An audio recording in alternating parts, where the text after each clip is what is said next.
சேலம் அருகே வளர்ப்பு நாய் கடித்ததால் ரேபீஸ் நோய் தாக்கியதில் தறி தொழிலாளி உயிரிழந்துள்ளார்.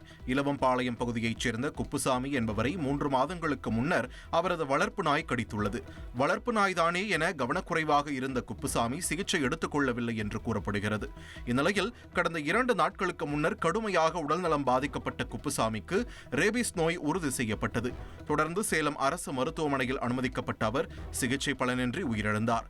ஏற்கனவே அந்த நாய் குப்புசாமியின் மகன் அண்டை வீட்டாரை கடித்த நிலையில் அவர்கள் உரிய நேரத்தில் தடுப்பூசி செலுத்திக் கொண்டதால் ரேபீஸ் நோய் தாக்கவில்லை என்று தெரிய வந்துள்ளது.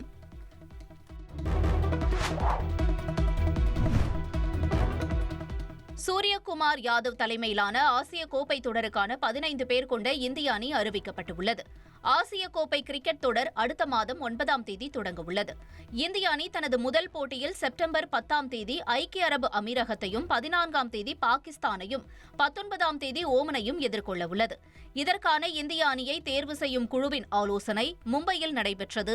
இதில் கேப்டன் சூரியகுமார் யாதவ் கலந்து கொண்ட நிலையில் தேர்வுக்குழு தலைவர் அஜித் அகர்கர் தலைமையிலான கமிட்டி 15 பேர் கொண்ட இந்திய அணியை அறிவித்துள்ளது. இதில் இந்திய அணியின் டெஸ்ட் கேப்டன் சுப்மன் கில்லுக்கு துணை கேப்டன் பதவி வழங்கப்பட்டுள்ளது. இதைத் தவிர அபிஷேக் சர்மா, திலக் வர்மா, ஹர்திக் பாண்டியா, சிவம் தூபே, அக்சர் பட்டேல், விக்கெட் கீப்பர் ஜிதேஷ் சர்மா, ஜஸ்பீத் பும்ரா, அர்ஷ்தீப் சிங், வருண் சக்கரவர்த்தி, குல்தீப் யாதவ், விக்கெட் கீப்பர் சஞ்சு சாம்சன், ஹர்ஷித் ராணா ஆகியோரும் இந்திய அணியில் இடம்பெற்றுள்ளனர். ஆனால் அதிரடி பேட்ஸ்மேன்களான ஸ்ரேயாஸ் ஐயர் மற்றும் யசஸ்வி ஜெய்ஸ்வால் ஆகியோர் இடம்பெறவில்லை.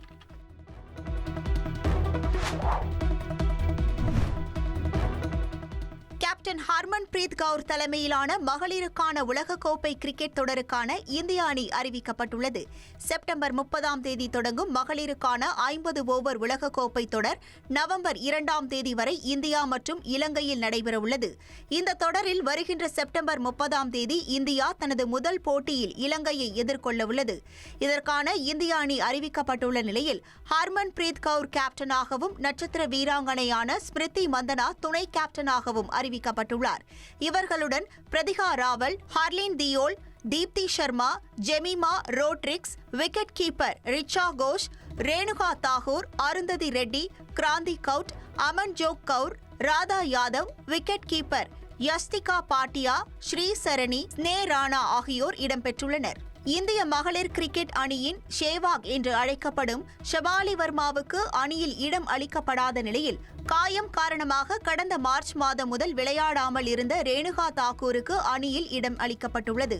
உலகக்கோப்பை தொடருக்கு முன்னதாக செப்டம்பர் 14 தொடங்கி 20ஆம் தேதி வரை நடைபெறும் ஆஸ்திரேலியாவுக்கு எதிரான 3 ஒருநாள் போட்டியில் இந்திய மகளிர் அணி களமிறங்க உள்ள நிலையில் உலகக்கோப்பை தொடரில் இடம்பெற்ற அமன்ஜோத் கவுருக்கு பதிலாக சாயாலி சத்காரே அணியில் இடம்பெறவுள்ளார்.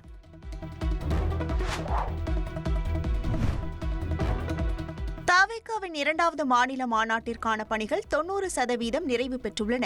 தவேகா மாநாட்டு திடலில் பாதுகாப்பு பணியில் தெற்கு, மத்திய, மேற்கு ஆகிய 3 மண்டலங்களிலிருந்து 3500 போலீசார் ஈடுபடுத்தப்பட உள்ளனர்.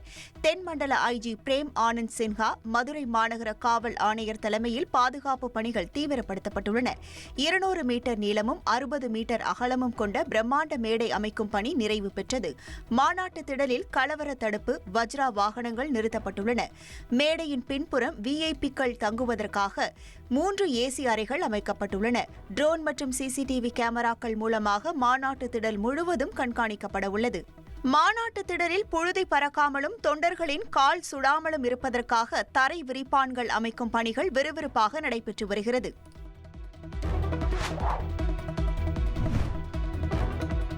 அன்புமணி மீதான குற்றச்சாட்டுகளுக்கு முறையான விளக்கம் அளிக்குமாறு பாமக நிறுவனர் ராமதாஸ் வலியுறுத்தியுள்ளார். விழுப்புரம் மாவட்டம் திண்டிவனம் அருகே உள்ள தைலாபுரம் தோட்டத்தில் பாமக நிறுவனர் ராமதாஸ் தலைமையில் ஒழுங்கு நடவடிக்கை குழு கூட்டம் நடைபெற்றது. இதில் அன்புமணி மீது முன்வைக்கப்பட்டுள்ள 16 குற்றச்சாட்டுகளுக்கு ஆகஸ்ட் 31ஆம் தேதிக்குள் நேரிலோ தபால் மூலமாகவோ அன்புமணி விளக்கம் அளிக்க தெரிவிக்கப்பட்டுள்ளது.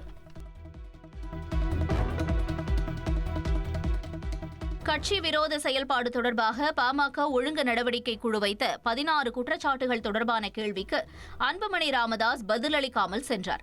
பாமக நிறுவனர் ராமதாஸ் தலைமையில் விழுப்புரம் பட்டானூரில் நடைபெற்ற பொதுக்குழுவை விமர்சித்தது உள்ளிட்ட 16 குற்றச்சாட்டுகளுக்கு வரும் 31ஆம் தேதிக்குள் விளக்கம் அளிக்க கோரி அன்புமணிக்கு நோட்டீஸ் அனுப்பப்பட்டது. இந்த நிலையில் கிருஷ்ணகிரியில் மக்கள் உரிமை மீட்பு பயணம் மேற்கொண்டுள்ள அன்புமணியிடம் இதுகுறித்து கேள்வி கேட்டபோது பரப்புரை வாகனத்தில் பாடல் சத்தம் அதிகமாக இருப்பதாக கூறி செய்தியாளர்களுக்கு பதிலளிக்காமல் புறப்பட்டு சென்றார். மும்பையில் கொட்டி தீர்த்த கனமழையால் பல பகுதிகளில் முழங்கால் அளவுக்கு தண்ணீரானது தேங்கி நிற்கிறது. குர்லா ரயில் நிலையம் அருகே சாலைகளில் தேங்கி நிற்கும் மழை நீரால் வாகனங்கள் செல்ல முடியாத நிலை ஏற்பட்டுள்ளது. தொடர்ந்து அங்குள்ள மிதி நதியின் நீர்மட்டம் அபாய கட்டத்தை எட்டுவதால் குடியிருப்பு பகுதிகளுக்குள் வெள்ளம் நுழையக்கூடும் என்று எச்சரிக்கை விடுக்கப்பட்டுள்ளது.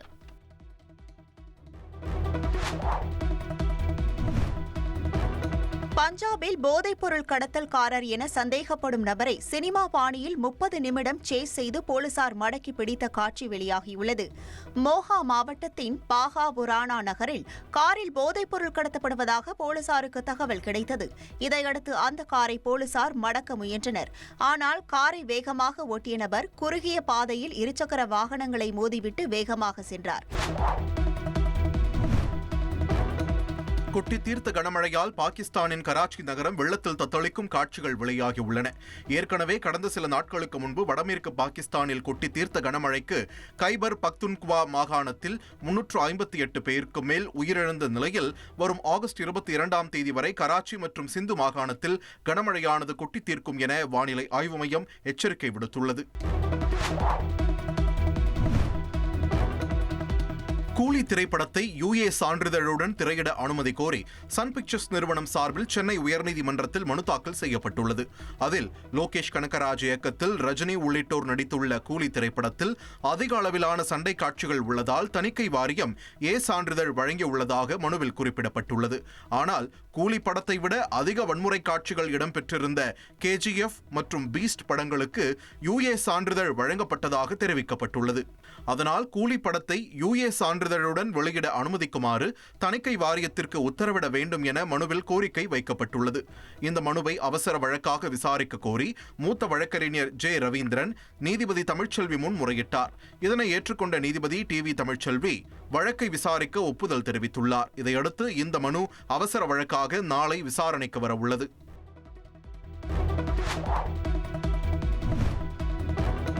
லோகேஷ் கனகராஜ் இயக்கத்துல நடிகர் கமல்ஹாசன், ரஜினிகாந்த் இணைந்து நடிக்க போறதா ஒரு தகவல் வெளியாகி ரசிகர்களுக்கு இன்ப அதிர்ச்சியை கொடுத்திருக்கு. லோகேஷ் கனகராஜ் இயக்கத்துல நடிகர் ரஜினிகாந்த் நடித்த கூலி திரைப்படம் கலவையான விமர்சனங்களை பெற்றாலும் வசூல் ரீதியாக பிளாக் பஸ்டர் ஆகியிருக்கு. இந்த நிலையில ரஜினிகாந்த் மற்றும் கமல்ஹாசனை சந்தித்த லோகேஷ் கனகராஜ் இருவரும் இணைந்து நடிப்பதற்கான கதையை சொன்னாராம். கதை பிடித்து போக ரஜினியும் கமலும் இணைந்து நடிக்க ஒப்புக்கொண்டதாகவும் இந்த படத்தை ராஜ்கமல் பிலிம்ஸ் மற்றும் ரெட் ஜெயண்ட் நிறுவனங்கள் இணைந்து தயாரிக்க உள்ளதாகவும் தகவல் வெளியாகியிருக்கு.